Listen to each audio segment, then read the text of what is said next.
Aku udah nggak paham lagi. Autor manga ini nyimak apaan, sampai ngebuat manga absurd yang nggak ketolong kayak gini. Jadi, aku nemu suatu manga absurd berjudul Paradise Hell.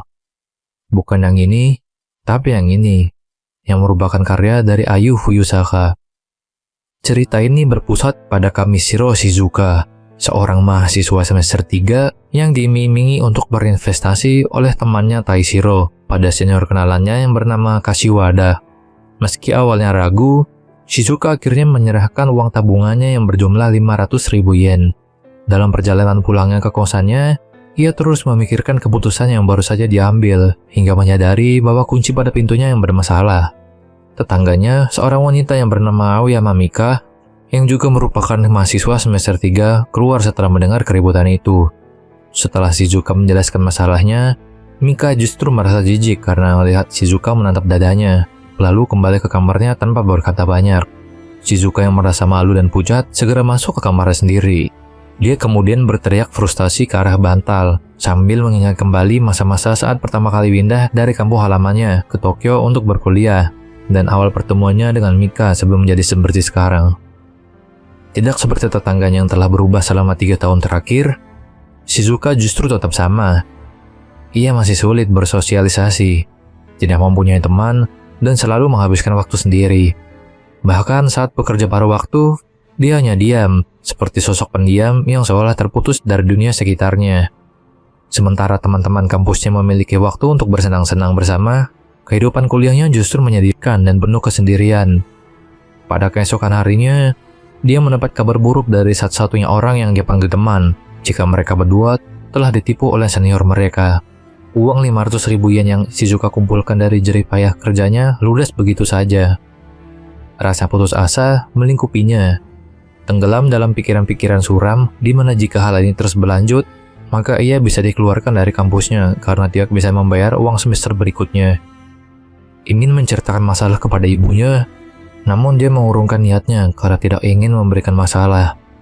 Tidak punya teman, tidak ada beasiswa, dan kini jatuh dalam jebakan kepercayaan yang salah. Shizuka terus terpuruk dalam kesendiriannya di kamar. Sebuah bayangan tiba-tiba muncul dan bertanya bagaimana jika dia membunuh mereka semua. Shizuka tersadar dan menyadari hal-hal tadi hanya ilusi dari pikirannya sendiri.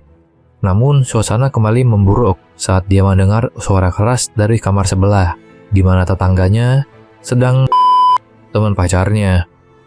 Rasa frustasi membuat Shizuka membayangkan kembali tetangganya, Mika, saat masih polos dan ramah kepadanya sebelum berubah menjadi seperti sekarang.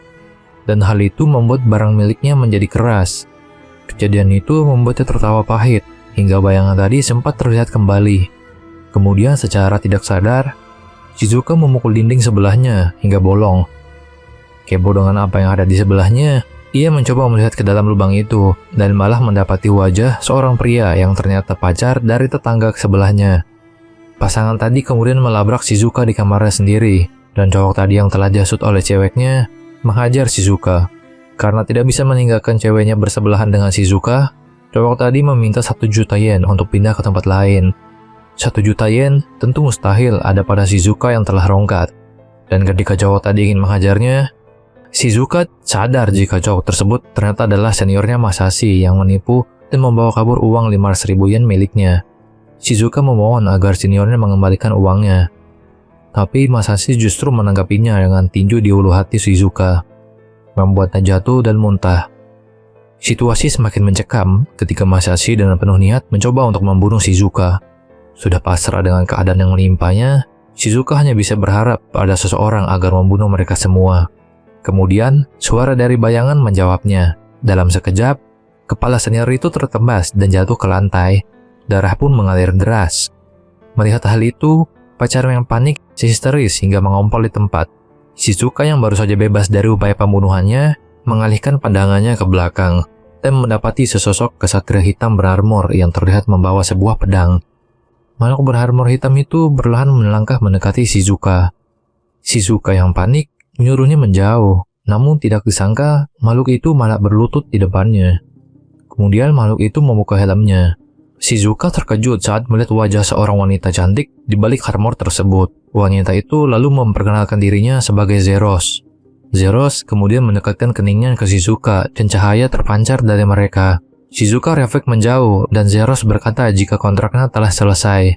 Kebingungan, Shizuka bertanya mengenai kontrak yang dimaksud dan Zeros menjawab jika segala yang kini terukir di kening Shizuka merupakan bukti bahwa Raja Iblis Agung telah menerimanya untuk memerintah dunia ini dan kontrak tidak bisa diputus. Shizuka yang masih tidak percaya dengan apa yang baru saja dikatakan, bertanya-tanya dalam pikirannya. Wanita yang panik tadi mencoba kabur dari situ, namun Zeros dengan cepat menghilang dari Shizuka dan muncul di depan cewek itu, dan kemudian mengarahkan pedangnya ke arahnya. Tidak bisa bereaksi, cewek itu pun jatuh terduduk di tempat. Zeros kemudian melanjutkan percakapannya dengan Shizuka, dan ingin Shizuka menguasai dunia sebagai Raja Iblis. Dikarenakan, baru-baru ini jumlah monster meningkat pesat dan menimbulkan permasalahan di masyarakat. Dan untuk mengatasi hal itu, Sang Raja Iblis Agung memutuskan untuk menguasai bumi dan mengirim monster-monster ke sini. Karena itu, Shizuka dipilih. Bingung dengan hal itu, Shizuka menanyakan alasan untuk kelayakannya, dan Zeros mengatakan jika kualitas untuk menjadi Raja Iblis adalah kejam, jahat, serakah, dan tidak peduli dengan orang lain. Dan hal itu pula yang menjadikan salah satunya yang dipatuhi oleh monster di negeri Iblis. Dan aura yang terpancar dari Shizuka telah menyebar hingga ke negeri Iblis. Shizuka yang masih panik berbicara dalam hatinya sendiri, dan seketika tersadar mengingat kembali jika sifat-sifat tersebut lebih cocok dengan seniornya yang sudah tewas itu. Kemudian menjadi lebih panik karena takut jika Zeros mencari tahu tentang itu.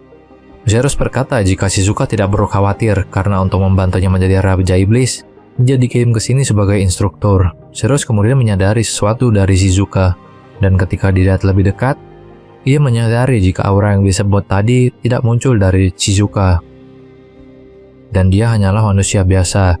Zeros kemudian memastikan dengan melihat sekeliling gimana aura bergejolak, dan ketika menyadari sumbernya, aura tersebut malah berasal dari manusia yang telah ia bunuh. Dengan wajah kecewanya, Zeros seolah mengabaikan hal itu, dan tetap memanggil Shizuka sebagai Raja Iblis. Karena Shizuka dan wanita itu tidak bisa lari dari Zeros, dan berujung pada situasi yang canggung dengan menyisakan mereka bertiga di ruangan itu, Zeros menyuruh Shizuka untuk menyetubuhi wanita itu. Shizuka gemetar karena ia tidak punya pengalaman akan berhubungan sebelumnya. Ia pun melihat ke arah wanita itu dan tersipu. Namun dengan situasi saat ini, ia lebih heran mengapa ia malah bisa keras. Berkata jika dia tidak bisa melakukannya, Zeros yang melihatnya dengan wajah jijik mengatakan jika ia menyedihkan, lalu mulai menelanjangi Shizuka, mengatur posisi di mana ia akan mengajarinya dengan melakukan seks bertiga. Zeros bahkan sudah menyiapkan Excalibur mainannya, beserta pelicinnya, dan siap untuk mereaksi. Lambat laun, akhirnya bermainlah mereka bertiga. Plap, plap, plap, brot. Setelah adegan itu, Shizuka melihat jika wanita itu menjadi tergila-gila dengannya. Sontak Zeros memberitahunya jika siapapun yang Shizuka berkaos, maka orang itu akan menjadi budaknya, dan itu adalah salah satu kemampuan spesial Raja Iblis.